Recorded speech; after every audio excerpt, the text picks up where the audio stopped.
स्वयंवर सभा में अनेक देशों के राजा महाराजा एवं राजकुमार पधारे हुए थे। एक ओर श्री कृष्ण अपने बड़े भाई बलराम तथा गणमान्य यदुवंशियों के साथ विराजमान थे। वहां वे ब्राह्मणों की पंक्ति में जाकर बैठ गए।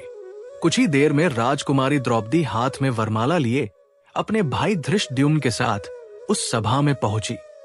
धृष्टद्युम्न ने सभा को संबोधित करते हुए कहा, हे विभिन्न देश से पधारे राजा महाराजाओं एवं अन्य गणमान्य जनों, इस मंडप में बने स्तंभ के ऊपर बने हुए उस घूमते हुए यंत्र पर ध्यान दीजिए। उस यंत्र में एक मछली लटकी हुई है तथा यंत्र के साथ घूम रही है।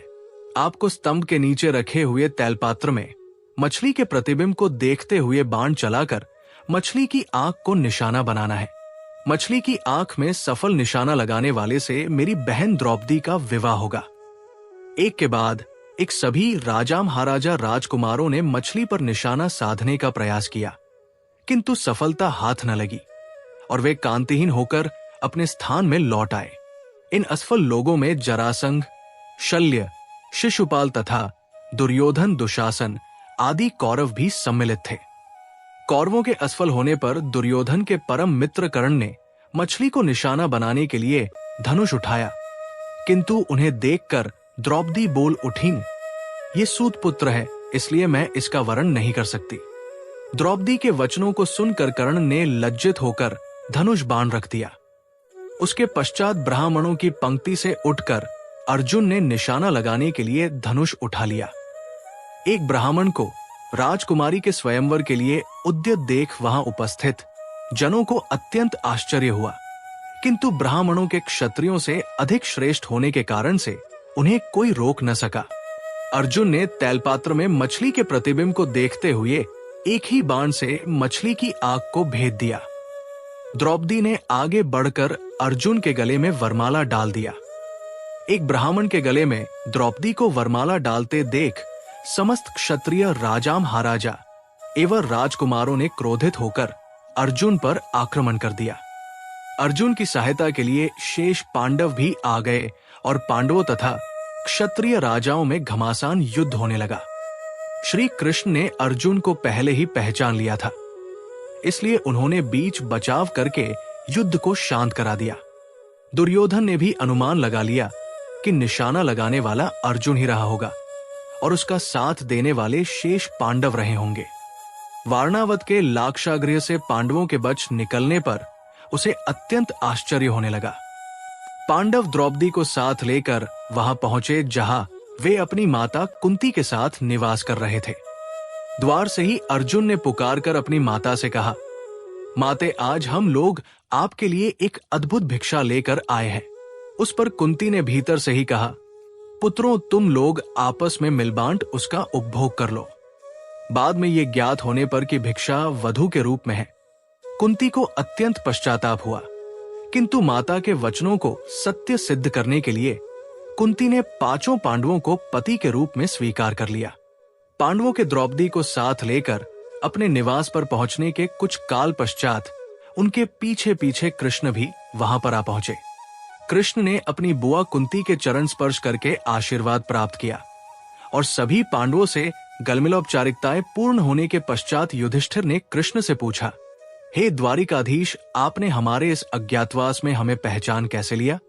कृष्ण ने उत्तर दिया, भीम और अर्जुन के पराक्रम को देखने के पश्चात भला मैं आप लोगों को कैसे न पहचानता। सभी से भेंट मुलाकात करके कृष्ण वहां से अपनी नगरी द्वारिका चले गए। फिर पांचों भाइयों ने भिक्षावृत्ति से भोजन सामग्री एकत्रित किया और उसे लाकर माता कुंती के सामने रख दिया।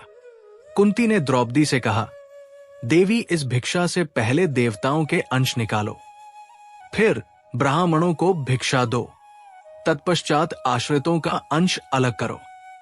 उसके बाद जो शेष बचे उसका आधा भाग भीम को और शेष आधा भाग हम सभी को भोजन के लिए परोसो। पतिव्रता द्रौपदी ने कुंती के आदेश का पालन किया। भोजन के पश्चात कुशासन पर मृगचर्म बिछाकर वे सो गए। द्रौपदी माता के पैरों की ओर सोई। द्रौपदी के स्वयंवर के समय दुर्योधन के साथ ही साथ द्रुपद, धृष्टद्युम्न एवं अनेक अन्य लोगों को संदेह हो गया था कि वे ब्राह्मण पांडव ही हैं। उनकी परीक्षा करने के लिए द्रुपद ने धृष्टद्युम्न को भेजकर उन्हें अपने राजप्रासाद में बुलवा लिया। राजप्रासाद में द्रुपद एवं धृष्टद्युम्न ने पहले राजकोष को दिखाया, किंतु पांडवों ने वहां रखे रत्नाभूषणों तथा रत्नमाणिक्य आदि में किसी प्रकार की रुचि नहीं दिखाई। किंतु जब वे शस्त्रागार में गए तो वहां रखे अस्त्र शस्त्रों उन सभी ने बहुत अधिक रुचि प्रदर्शित किया और अपनी पसंद के शस्त्रों को अपने पास रख लिया। उनके क्रियाकलाप से द्रुपद को विश्वास हो गया कि ये ब्राह्मण के रूप में योद्धा ही है। द्रुपद ने युधिष्ठिर से पूछा, हे आर्य, आपके पराक्रम को देखकर मुझे विश्वास हो गया है कि आप लोग ब्राह्मण नहीं हैं। कृपा करके आप अपना सही परिचय दीजिए। उनके वचनों को सुनकर युधिष्ठिर ने कहा, राजन, आपका कथन अक्षर सत्य है। हम पांडुपुत्र पांडव हैं। मैं युधिष्ठिर हूं और ये मेरे भाई भीमसेन, अर्जुन, नकुल एवं सहदेव है। हमारी माता कुंती आपकी पुत्री द्रौपदी के साथ आपके महल में है। युधिष्ठिर की बात सुनकर द्रुपद अत्यंत प्रसन्न हुए और बोले, आज भगवान ने मेरी सुन ली। मैं चाहता था कि मेरी पुत्री का विवाह पांडु के पराक्रमी पुत्र अर्जुन के साथ ही हो। मैं आज ही अर्जुन और द्रौपदी के विधिवत विवाह का प्रबंध करता हूं। इस पर युधिष्ठिर ने कहा, राजन, द्रौपदी का विवाह तो हम पांचों भाइयों के साथ होना है। ये सुनकर द्रुपद आश्चर्यचकित हो गए और बोले, ये कैसे संभव है? एक पुरुष की अनेक पत्नियां अवश्य हो सकती है, किंतु एक स्त्री के 5 पति हो, ऐसा तो न कभी देखा गया है और न सुना ही गया है। युधिष्ठिर ने कहा, राजन, न तो मैं कभी मिथ्या भाषण करता हूं और न ही कोई कार्य धर्म या शास्त्र के विरुद्ध करता हूं। हमारी माता ने हम सभी भाइयों को द्रौपदी का उपभोग करने का आदेश दिया है और मैं माता की आज्ञा की अवहेलना कदापि नहीं कर सकता। इसी समय वहां पर वेदव्यास जी पधारे और उन्होंने द्रुपद को द्रौपदी के पूर्व जन्म में तपस्या से प्रसन्न होकर शंकर भगवान के द्वारा 5 पराक्रमी पति प्राप्त करने के वर देने की बात बताई।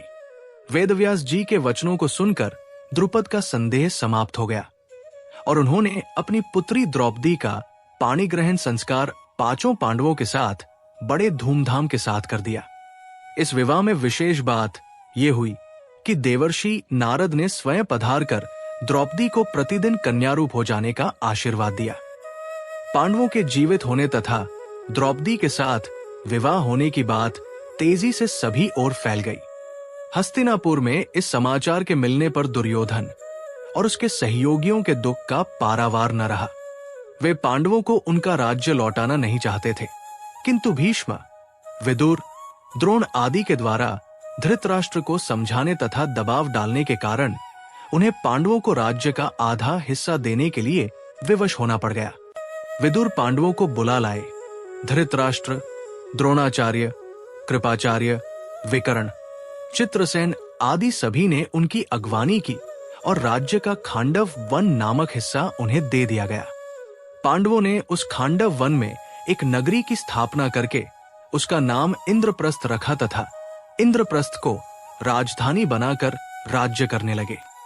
युधिष्ठिर की लोकप्रियता के कारण कौरवों के राज्य के अधिकांश प्रजाजन पांडवों के राज्य में आकर बस गए।